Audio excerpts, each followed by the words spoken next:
আখিরাতটাই হলো শ্রেষ্ঠ, আখিরাতটাই হলো অবশিষ্ট। এই দুনিয়া ক্ষণস্থায়ী, আখিরাত হলো চিরস্থায়ী। দুনিয়া হলো ক্ষণকাল, আখিরাত হলো চিরকাল। চিরকাল জীবনের জন্য, চিরস্থায়ী জীবনের জন্য আমাকে আপনাকে ফিকির করতে হবে, চিন্তা করতে হবে। আল্লাহ তাআলা আমাদেরকে চিন্তাশীল বানিয়ে দিয়েছেন। আফালা তাকিলুন আফালা তুবসিরুন। এই জন্য চিন্তার মধ্য দিয়ে আমাকে আপনাকে চলতে হবে। আমি যে চিন্তা করব, সেই চিন্তা করব, কি চিন্তা করব তার বিধিবিধান আল্লাহ রাব্বুল আলামিন দিয়ে দিয়েছেন। বান্দার সৃষ্টির বহু আগে, আমার আপনার সৃষ্টির বহু আগে পৃথিবীর প্রথম মানুষ যাকে পাঠানো হয়েছে, আমাদের সবার পিতা আদম আলাইহিস সালাতু ওয়াস সালাম এবং হাওয়া আলাইহিস সালাতু ওয়াস সালাম, আমাদের মা বাবা, তারা জান্নাত থেকে দুনিয়াতে যখন এসেছেন, আল্লাহ রাব্বুল আলামিন শূন্য হাতে পাঠান নাই, তাদের হাতেও তার পক্ষ থেকে কিতাব এসেছে। জোরে বলি সুবহানাল্লাহ।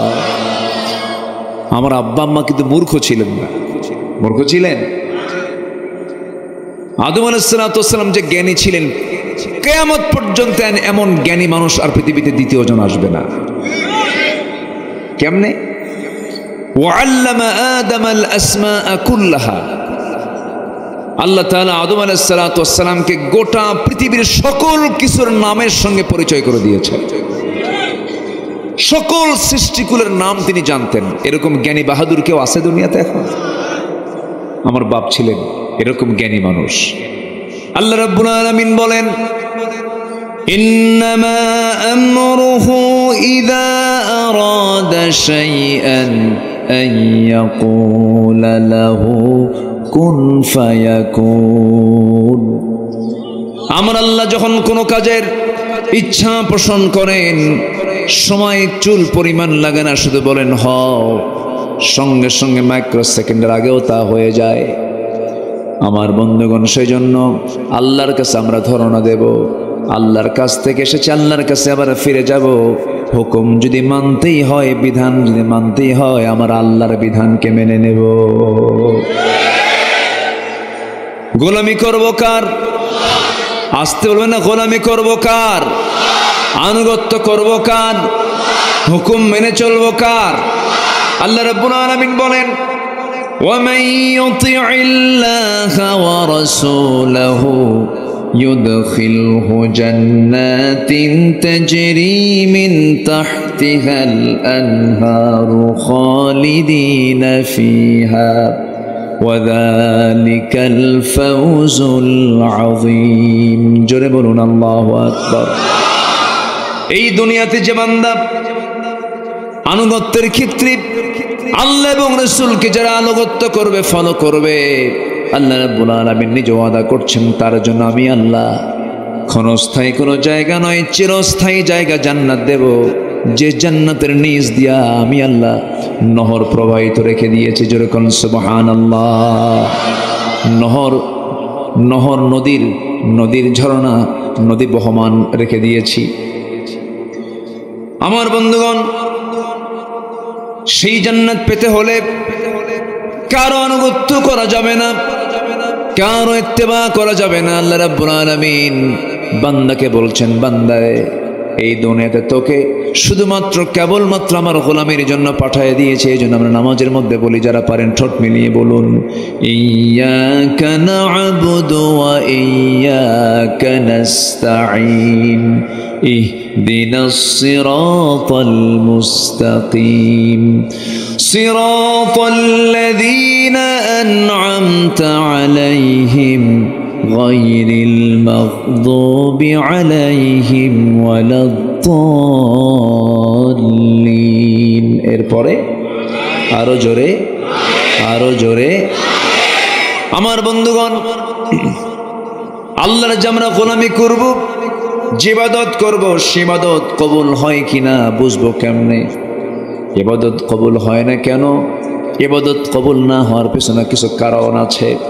সেই সমস্ত কারণগুলো যদি আমার আপনার জীবন থেকে মাইনাস করে নিতে পারি, আমি যা চাইব সেই দোয়া কবুল করবেন তিনি আমার কে?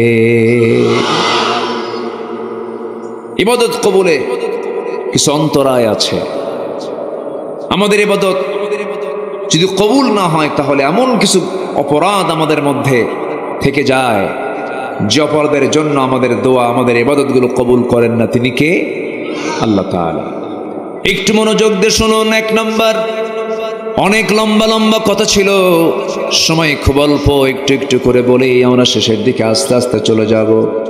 সূরা নিসার 14 নম্বর এবং 15 নম্বর আয়াত আমি তেলাওয়াত করেছি, 13 এবং 14 নম্বর আয়াত আমি তেলাওয়াত দিয়ে শুরু করেছি। আল্লাহ রাব্বুল আলামিন একটা কাজের মধ্য দিয়ে জান্নাতের ঘোষণা করেছেন, আরেকটা অপকর্মের ফলাফল হিসেবে আল্লাহ রাব্বুল আলামিন জাহান্নামের কথা বলেছেন।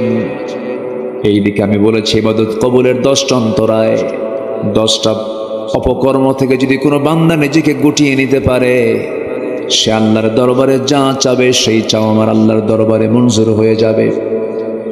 1 নম্বর অন্তরায় হলো, যদি কোনো বান্দার মধ্যে মুনাফিকি থাকে, মুনাফিকি চরিত্র নিয়ে হাজার বছর ধরে দোয়া করলে সে দোয়া কবুল হবে না। আল্লাহ রাব্বুল আলামিন মুনাফিকদের ব্যাপারে বলেছেন, وَمِنَ النَّاسِ مَن يَقُولُ آمَنَّا بِاللَّهِ وَبِالْيَوْمِ الْآخِرِ وَمَا هُمْ بِمُؤْمِنِينَ। জোরে বলুন আল্লাহু আকবার। মুনাফিকদের চরিত্র আরেক জায়গায় বলছেন, وَإِذَا لَقُوا الَّذِينَ آمَنُوا قَالُوا آمَنَّا وَإِذَا خَلَوْا إِلَى شَيَاطِينِهِمْ قَالُوا إِنَّا مَعَكُمْ إِنَّمَا نَحْنُ مُسْتَهْزِئُونَ। জোরে বলুন আল্লাহু আকবার। ঈমানদারদের চরিত্র হলো, এক দলের সঙ্গে মিশে বলে আমি তোমার সাথেই আছি, আবার যখন তারা আড়াল হয়ে যায় এক দলের সঙ্গে যখন মিশে তখন বলে আমরা তোমার সাথেই আছি। দুই দিকেই থেকে যায়, কিন্তু মূলত সে কোনো দলেরই না। আসতে বলবেন না, আছে না নাই? যেদিকে বৃষ্টি সেই দিকে ছাতা। আমার বন্ধুগণ, যুগে যুগে মুনাফিক ছিল, আমার নবীজির আমলেও মুনাফিক ছিল। নবীর পিছনে তারা ইক্তেদা করত, আমার রাসূলকে দেখে দেখে আমার নবীজির বয়ান শুনে শুনে চোখের পানি ফেলে ফেলে কাঁদত। নবীর পিছনে ইক্তেদা পর্যন্ত করেছে, রাসূলকে তারা দেখেছে, কিন্তু নবীর বিরুদ্ধে কত ষড়যন্ত্র করে যুদ্ধের মুখোমুখি বানিয়ে দিয়েছে এই মুনাফিকরা। মদিনার ইহুদি গোত্র বনু নজির, বনু কুরাইজার সঙ্গে কুরাইশদের যোগ সাজস করে দিয়েছে এই মুনাফিকরা।